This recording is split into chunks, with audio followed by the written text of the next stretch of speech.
But like I've already talked with them, so it's just like I said the first meeting, we reject and call firefighter, right, no one, so it's just approved, but like if we get through Friday.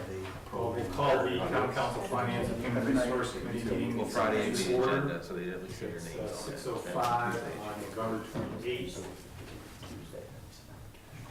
Councilmember Katie Lepari-Shu. Hello. Councilmember Scott Harrington. Here. Councilmember John Rouse. Here. Accepting of the minutes as they were provided.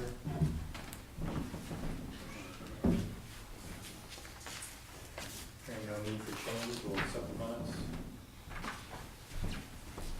Topic A. I don't know who is responsible for them. It's not who it is. I'll start that one off. So Glenwood Creek, we've been obviously working on this project for a while. New York State DOT, you recall, is administering projects for us, so the city will not be issuing bids. DOT is doing that. We're using the grant that we got through the DOT Bridge and Y program for $620,000. Rather than us receiving that money and spending it on engineering and construction, the DOT is just drawing that grant balance down. We have to pay any costs above that grant, which we've agreed to do, knowing that the project would cost more than the grant amount. DOT has bid the project and received bids, and I don't know if you have that number right in front of you, Jenny, or just give me a second, I'll pull it No, up. I'm sorry, I don't. It is, as we expected, over the overall grant amount. Just give me a moment. What we're looking for now is to establish a project budget and tell DOT to go ahead and award the contract. So we'll hopefully be constructed in 2023, although they had, I heard rumblings from DOT for some reason, it might be even be pushed further than that, but that will be to be done. Just a second. I apologize, Greg, I didn't print that off. No, I meant to do it.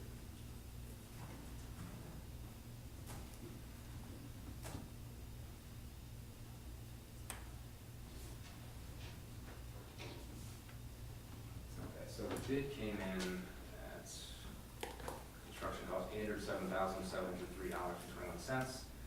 That including engineering and right-of-way acquisition and construction inspection. The engineering cost was $199. Construction inspection, we're estimating at $150. Right-of-way costs, as far as the consultant's fees, was around $38,000. Total project cost now is estimated at $1,194,703.21.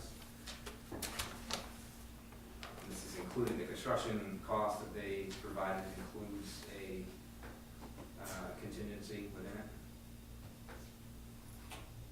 So we would seek to set up a project budget for an amount that does not include the grant amount, which DOT is drawing down. So if you take 1.2 million, that's probably what we would say, 1.2 million minus 690. The budget does have to be for the full amount. I'll still have to record it, Okay. even though the cash is not coming in and out.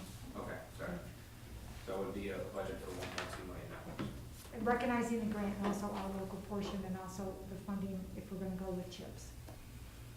Yes, and for that gap, which is about $500,000 roughly, we would propose using CHIPS for more likely state tour group funding, which is the funding we get through DOT that we haven't gotten historically. The last 2 years we have gotten an additional $740,000 per year. For the last 2 years we've done it.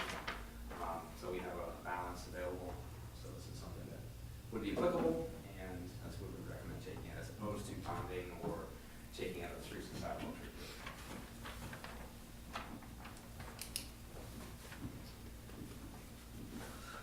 Questions? I think the taxpayers are going to be happy that a large project is being handled financially through New York State DOT and New York State. And they're estimating, DOT is estimating that potentially it could be 23, but more likely it'll be 24. So what do you tell the residents? Just that, or? They'll send out an update to the residents. I can't remember the last time they sent something out, but I'll follow up with them on that. We've been sending letters to the residents in the area, elected officials, so we'll follow up on that once they confirm what's going to happen. So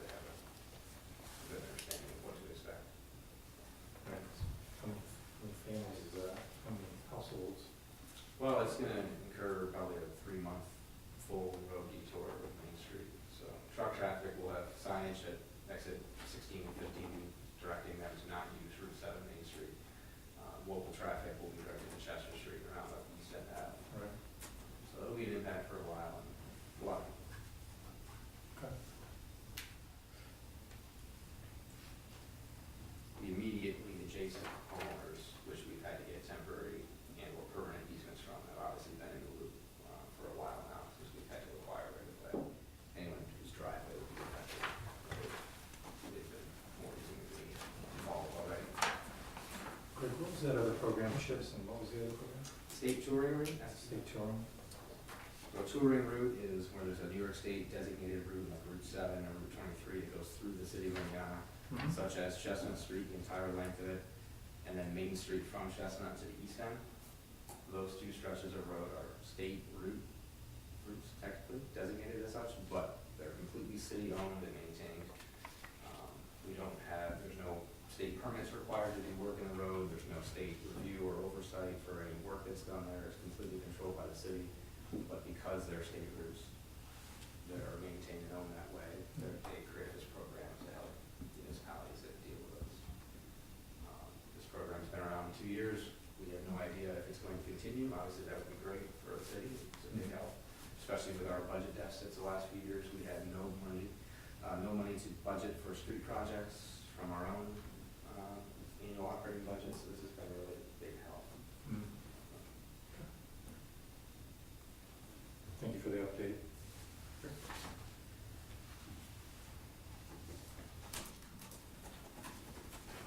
Topic B.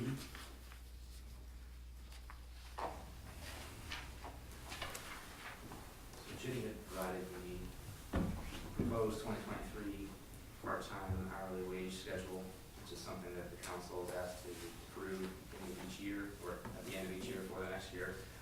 So this would be something you would see at the next council meeting. We did make some updates.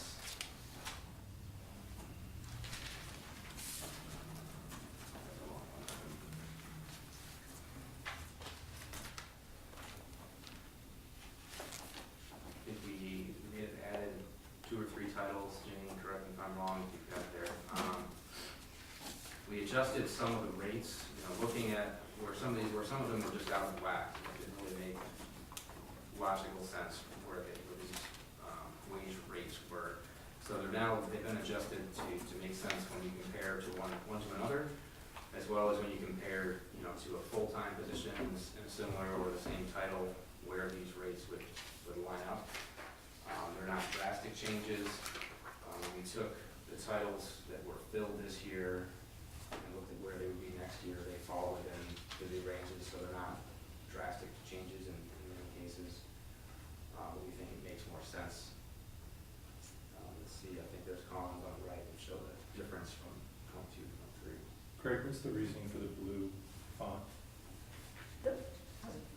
Those were positions that were added during the year, so they're just additions from the last year's adopted schedule.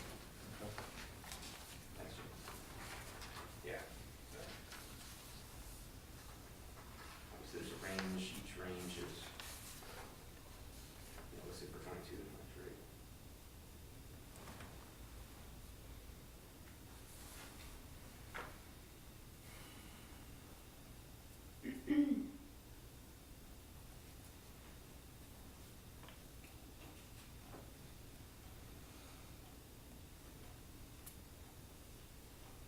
If during the year we seek to hire someone in a position that's not listed on the schedule, then we just have to come to the council, finance, HR committee, to the council to establish that and add it to this schedule. Otherwise, these positions are just, if they're budgeted, they're just filled as we find people. It's just a more efficient way of doing things, which is the whole purpose of having this schedule. So the blue one you just said is added? Said it was a new position. From 22 to the 23 budget. It's Well, not necessarily a new position, but it's included on this schedule for the first time. So bus driver has been on the schedule, it's just been shown down here. We're showing it in both locations now. Chief water treatment plant operator was not previously listed on the part-time schedule. We hadn't had a part-time chief operator, we will. So we added that. Deputy finance director, we anticipate at some point potentially having a part-time deputy finance director. Emergency management administrator, something the chief NAP asked to add in for about 5 hours per week over the course of the year roughly, to help with some of the some paperwork, some emergency management reports and plans up to date. So that's something we added, and maintenance work, I guess, wasn't on there. We're adding that. Thanks for going through all those. Any other questions? And, you know, there are some of these that, as I said, are not necessarily filled or budgeted, so this doesn't indicate that we're gonna fill any number of positions in any of these. You know, for instance, crossing guards, we haven't had a crossing guard in a few years. And if we were to fill something like that, we'll probably take a look at the job description, if there's any updates we made at that time. But we keep it on the schedule because it's a, you know, potential, something we might use. Right. And we need this approved by the council. Yes. Is there any objections to moving this up to full council? No, it all makes sense. Hearing none.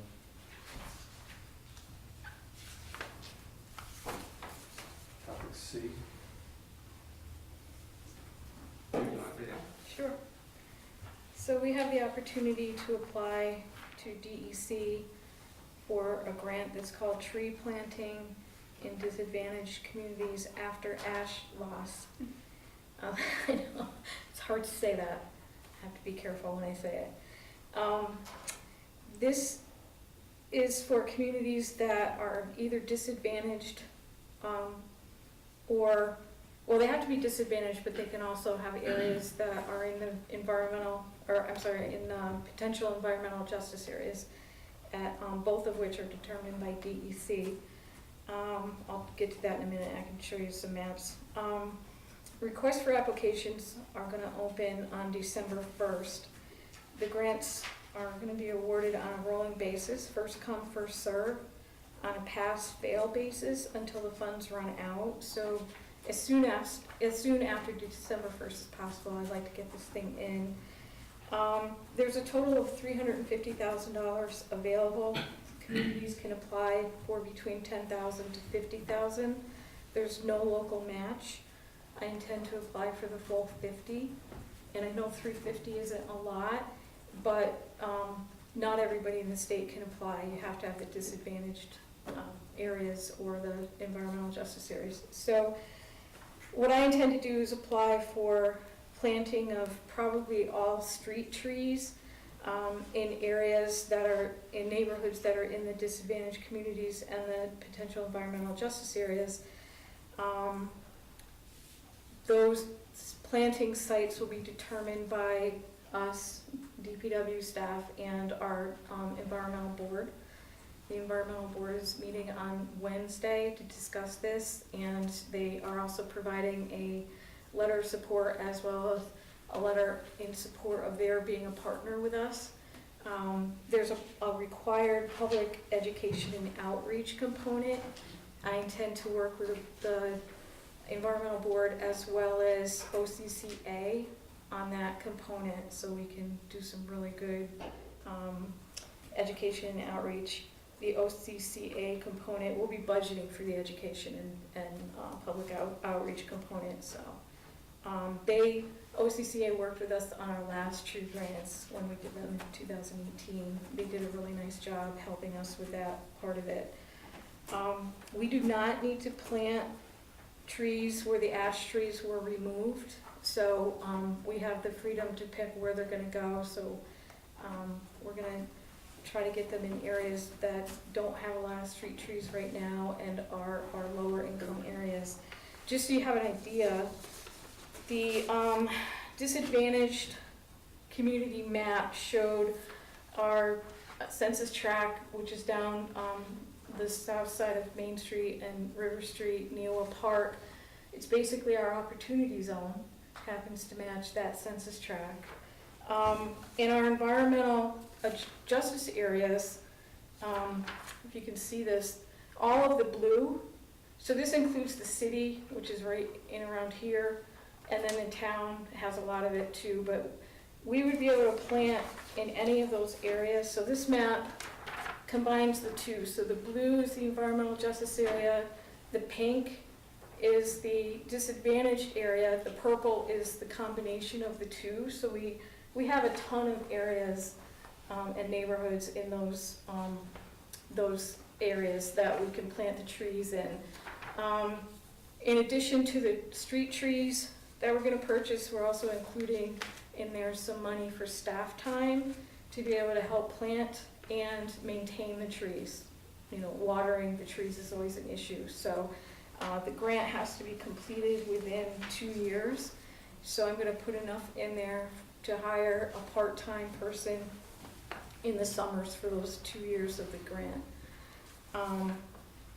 Just as a sidebar, in 2023, the normal urban and community forest grants are coming out again.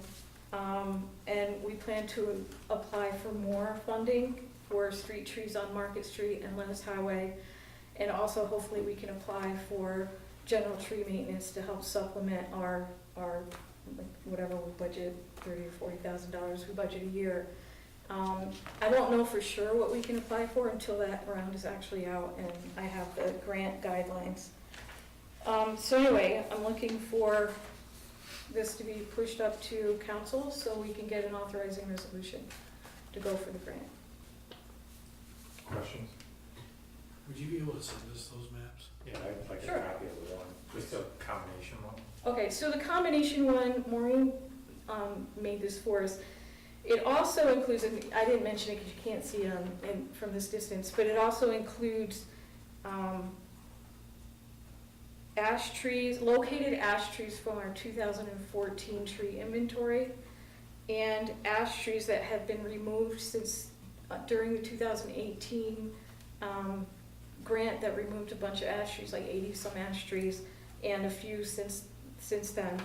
And it also has the locations of potential planting sites too. So it's a pretty interesting little map, so I'll get that to you. There's 4 ash trees at 16 Kearney Street. I keep getting told every year that they're gonna die, but I don't know. They're still here. Well, this one won't be taking them down, but that's No, a we won't be Chris taking them list. down. Those are the hammock trees. Are they on your property? Oh, yeah, so these are street trees. We could also plant in, we could plant street trees, we can plant on city-owned properties, and we can plant on non-city-owned properties if they are open to the public, so like schools and things. But I think we're gonna probably stick with the street trees in the neighborhoods. That's a great map. Look forward to having a copy of it. So the application will go in when and when will you find out? The application they're available December 1st. It'll go in as soon as I can get it done after I have the guidelines. I've already started writing the grant based on a webinar that they did, but I don't have the guidelines. I don't know exactly what to write yet. So once I get that, then it's gonna go in as early in December as I can possibly get it done. Because it's first come, first served, and I want to not be knocked out because we didn't get it in quickly. Sounds good to me. Yeah. Thank you. Topic D. Okay, so we also have the opportunity to apply, hold on, for the 2023 Urban Farms and Community Gardens Grant. I'm so That is- excited about this. I don't even know what it is, but it sounds great. Sorry, tell us. I was like, yes, grants for community gardens, let's go. So it's the New York State Department of Ag and Markets grant. It's similar to what we applied for and got a couple years ago to expand our existing garden. We can apply for up to $25,000, and the grant can be up to 90% of the total project cost. So if we maximize that out and ask for 25, then we need to have a $2,800 local match. I'm sorry, I haven't talked to Ginny about it because of Thanksgiving, I didn't get to you, but I'm sure we can find that $2,800 local match. Okay, so this is application is due January 10th. There's $800,000 available. The project can establish new growing spaces and or expand infrastructure in existing community growing spaces and or build capacity through programming and staff. So we haven't decided yet, because I haven't gotten to that point, whether this is gonna expand our existing garden or if there's enough interest and other funding to create a new garden, because $25,000 doesn't go very far for a new garden. So that's all gonna be decided prior to submitting the application. The application term, or the grant term, would be from May 1st, 2023 to March 31st, 2024. So basically that has to be done in the May growing season with possibly some education components and things like that, programming stuff in that winter of 2024. A lot of things are eligible for it, so salary and wages is very similar to the last one. Salary and wages for farm or garden workers, internships, student stipends, contractual expenses, equipment for food storage, equipment for food production and gardening, equipment for food distribution. The point of this grant is to expand food production into areas where it has a lasting impact on local food resiliency. Operating expenses, legal expenses, scholarships and student aid and training costs, etc. I have not determined what exactly we're going to apply for. I've gotten so far as to know I'm applying for the full $25,000 for some kind of community garden effort here in the city. And I'd also like this pushed up to council so I can get the authorizing resolution for it. Questions? Yes. Go ahead. Have you gotten the opportunity to talk with the Community Garden Steering Committee? No, but we will. Yeah. I I think rather than that being like an insular decision, the people who are kind of steeped in what the community garden needs could really be helpful. That's an absolute. I'm thinking, I'm not sure who else. Because I don't think that the overall decision of how it is going to be used should be left with just that group. Sure.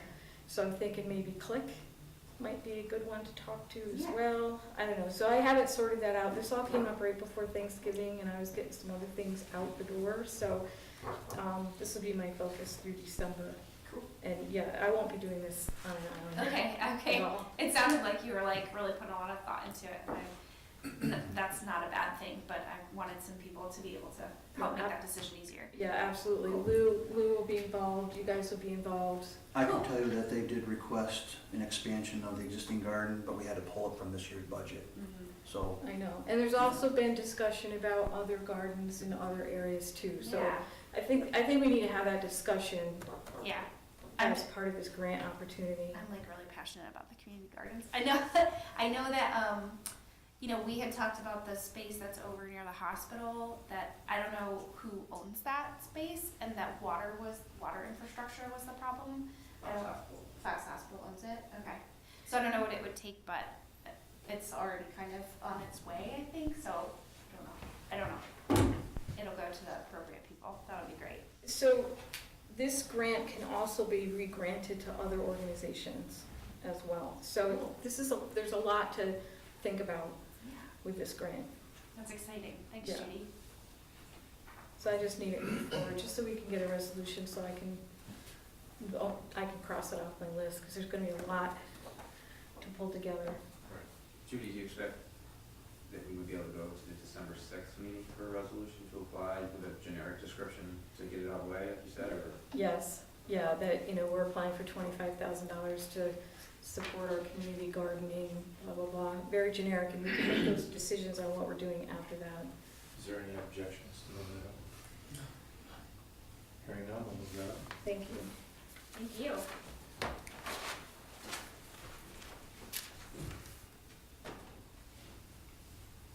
Topic E.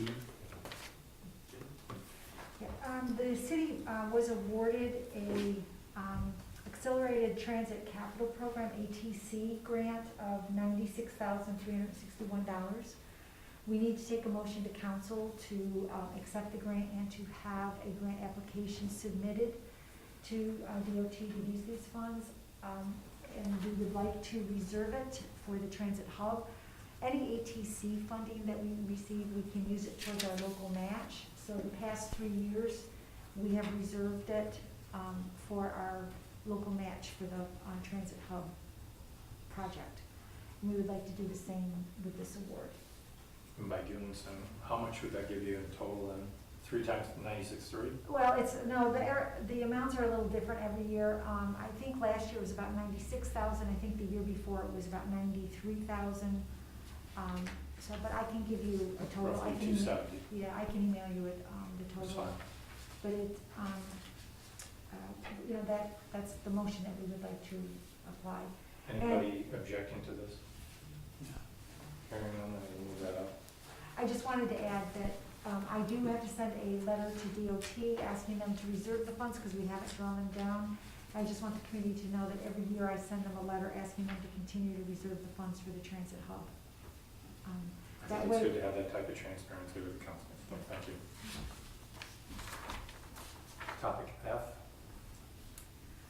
I just wanted to say that you will see on the agenda for December 6th, several motions relating to the budget. It'll be the normal approving the tentative budget, then adopting the levies, not only for the city but for the library, and all of the re-levies. All the re-levies have been submitted to the county, and they total just under 514,000, so we'll be made whole on that amount. And they'll be re-levied onto the 2023 tax bills. And just to inform you, I don't know, you probably haven't had a chance to see the email that I sent out a little while ago. Tomorrow night at the public hearing, the library has not finalized their budget yet. So on page 11 of the rate page, you will see like a little footnote saying that this was their first tentative budget. They're going to be meeting on November 30th to discuss their final adoption. And unfortunately, I don't have that information yet, but I will have it for the December 6th meeting. Okay.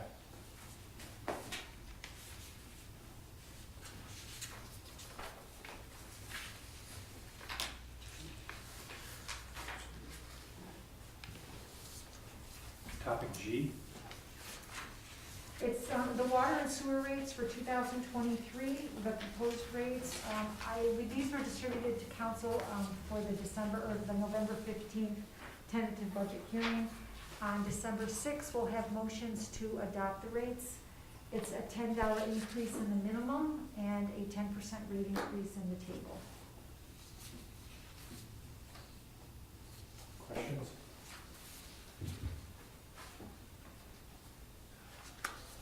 Move that up to full council. Thank you, Jim. Welcome, thank you. Topic H. This would be to fill a current vacancy, working supervisor, water and sewer crew in DPW. Questions?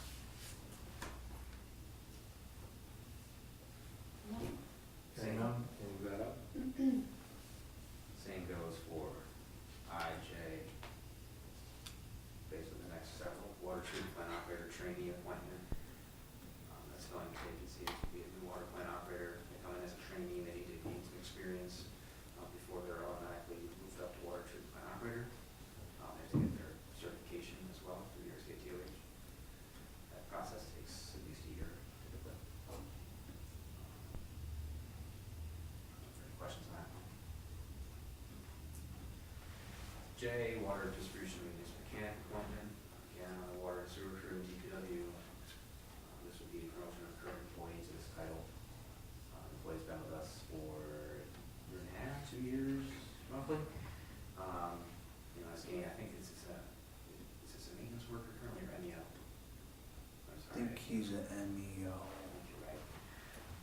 He's gained some on-the-job knowledge, experience, and that's why we're recommending his promotion. Obviously, being on the water and sewer crew, we'd like to have water distribution maintenance mechanics and/or heavy equipment operators, those most applicable titles to the job. Obviously, it's a bit of a raise for this individual, so it's something that we feel fits the plan. A little bit further down, if you don't mind me skipping ahead to N, the Class D certification. This relates to the same individual who has been sent to training by us, by the city, paid for by the city to get the Class D water distribution system operator certification from from the New York State Department of Health. It's been our practice when we encourage people to take this that are on the water and sewer crew that we, when they obtain it, we give them the annual $1,000 stipend. While it's not a requirement of their job, that's why it's something that we can offer a stipend for. It is valuable to the city in that, you know, having someone or multiple people have this certification means that we're not relying on one person to oversee this system. Encourages them to know This is more for about two it. individuals, correct? Is there two that need to Yeah. have it I now? believe so, yes. Okay, sorry. So we recently had two that had the certification of legal city employment, so it's two others that will be taking those spots, so it's not a budget impact. Questions?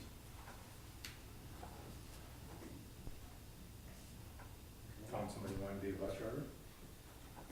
Current part-time bus driver wants to be a full-time bus driver. Counts. Filling a vacancy. Maintenance worker, we skip that one, that's also filling a vacancy. Chris, The that's on. maintenance worker, I'm sorry, go ahead. No, go ahead. The maintenance worker appointment, that's someone new or we're promoting within? That's a new New line. Is that buildings and grounds? buildings and grounds, The local? yes. Not sure if they're within the city though. Can't recall. Within. Do you recall, Joe? I don't, okay, sorry.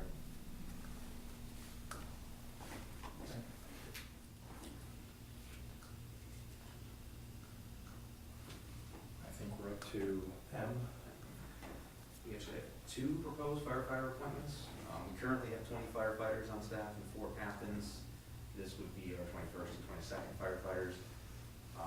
As you know, we've included in the 2023 budget having 7 firefighters per crew funded full-time, which would be 24 full-time firefighters. So in anticipation of the academy, which begins February 20th, and also having 2 candidates that are qualified and passed their physical exams and are ready to come on board when we're ready for them. We don't want to delay and potentially lose them, so we'd like to move forward, but with a start date of January 2nd for each of them, so we'll start after the first of the year. I believe they'll both need to go to the fire academy, is that correct?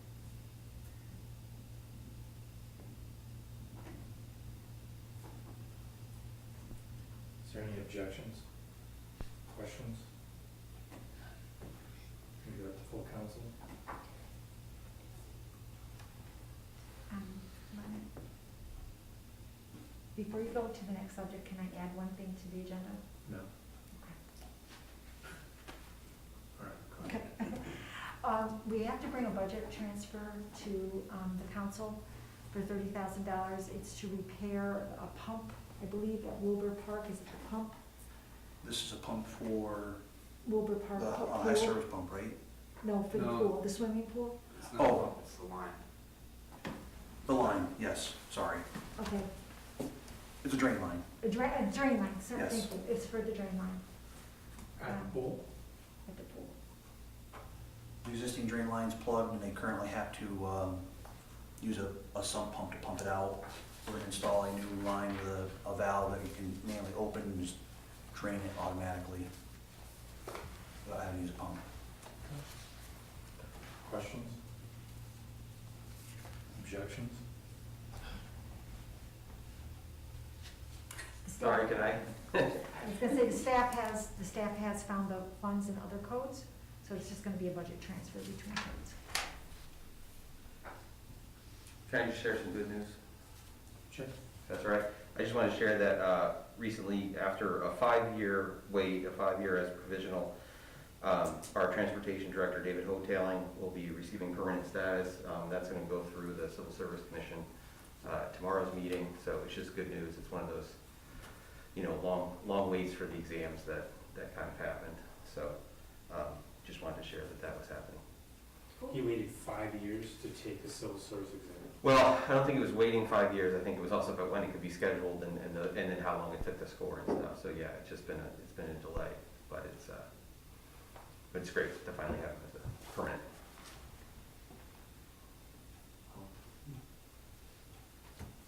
Cool. we'll share our congratulations with them, please. I will, thanks. Yeah, I mean, there have been some provisionals that never even resolved prior to the person retiring or something like that in some situations, so it's nice to have this in place.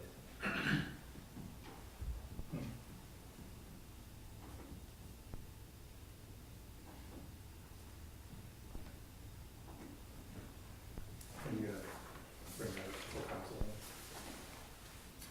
That doesn't mean the council, I'm just sharing an update with the civil service. Yeah, but it's kind of good news that should be I can share that again to my admin report. part of your report, sure.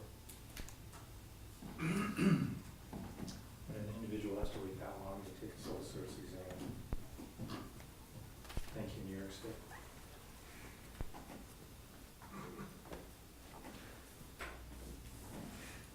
I'm assuming that the pool pump was coming out of Pool line. Drain line. The drain line.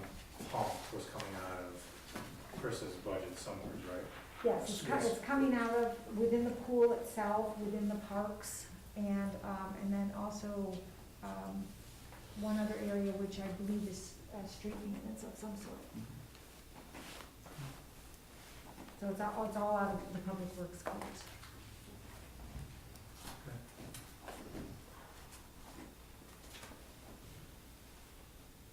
Other than Is there the- any other additions to the agenda? Department heads? Did you want to mention the 2 grants we just got? You can imagine, go. Okay, so we submitted for the CDBG Community Development Block Grant Program in the CFA, Consolidated Funding Application, in July. And we just got the award for the private lead water services replacements. So that was $205,000 and some odd dollars, I think it was like 205,600. And then we also got the $500,000 New York Main Street Stabilization Grant for the Oneonta Theater. They were just all announced last week, or in the past week. Yeah, really excited. I have a question. So Chris, the pool, besides the earlier issue with the little pool, has there been any issues with water draining out? Everything seems to be going good with it. We Other did than this not one. lose water, to my knowledge, the entire summer. We have the check valves on the base of where the diving area is. We exercised those when the pool was drained, I think, April, and that seemed to have worked. So we did not lose any water that I know of in the pool this year. So Judy, going back to the grants, the Oneonta Theater, 500K, and then the lead-based pipes, 205, give or take, you said something else, but, is that what the Oneonta Theater put in for, was 500K? Yep.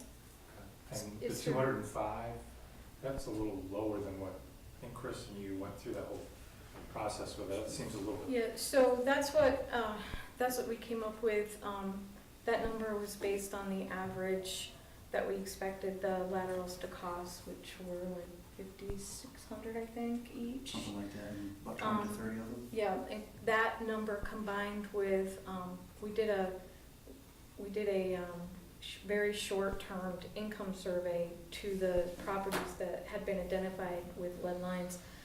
And that was also based on the number of responses we got. We have to show the state that we have enough interest to do a program. We didn't want to go in for too much money because I don't want to not spend it and have to return it. Right. That really stinks. So it's a fine balance. So I think that'll allow us to do a large enough number that I'm a little worried about whether we'll get that many applicants and actually be able to do it. So it's right there on the edge.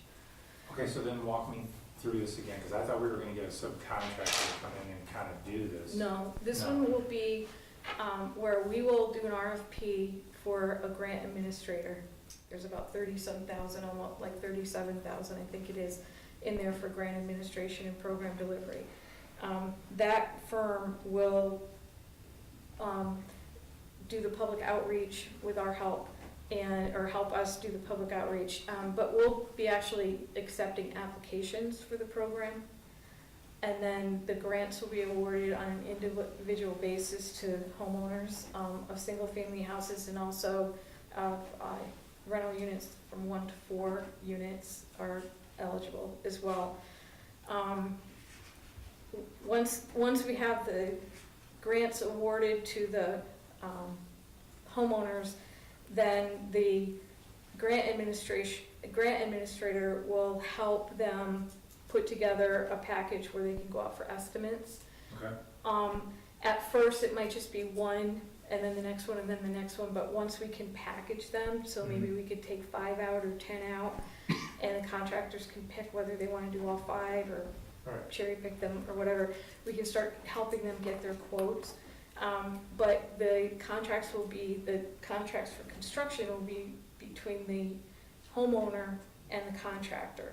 We'll just be providing assistance to make that connection and to get the estimates that they need and everything. So, it won't be one subcontractor to us doing the contract work. The contracts have to be between the contractor and the owner. If we took it on, then we have to do the prevailing wages and all the other stuff. Okay. If it's a homeowner contract, then you don't have all those other requirements. We get a bigger bang for our buck. Yeah.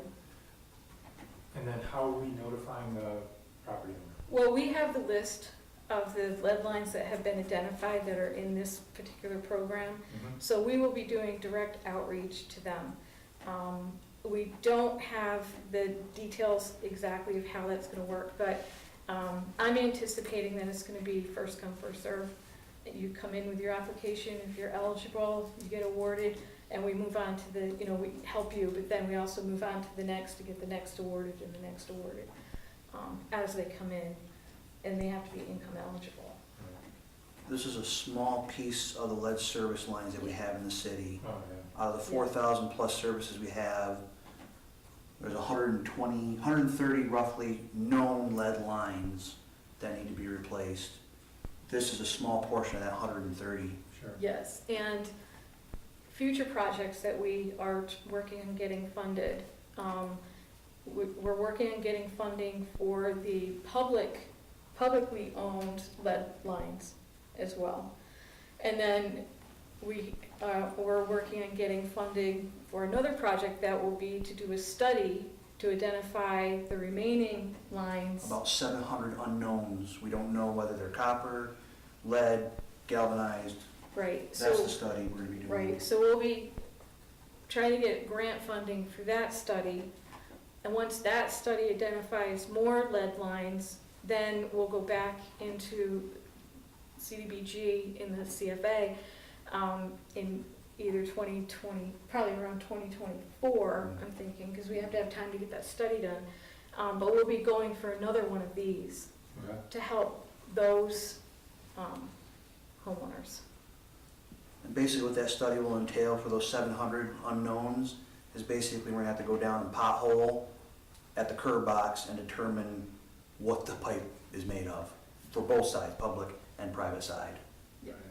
And the rental units have to be year-round tenants, and they have to have a majority of them being rented to the income eligible tenants as well. So there's gonna be a lot to that, to setting up the project and rolling it out, but that'll be our next steps, is figuring all that out.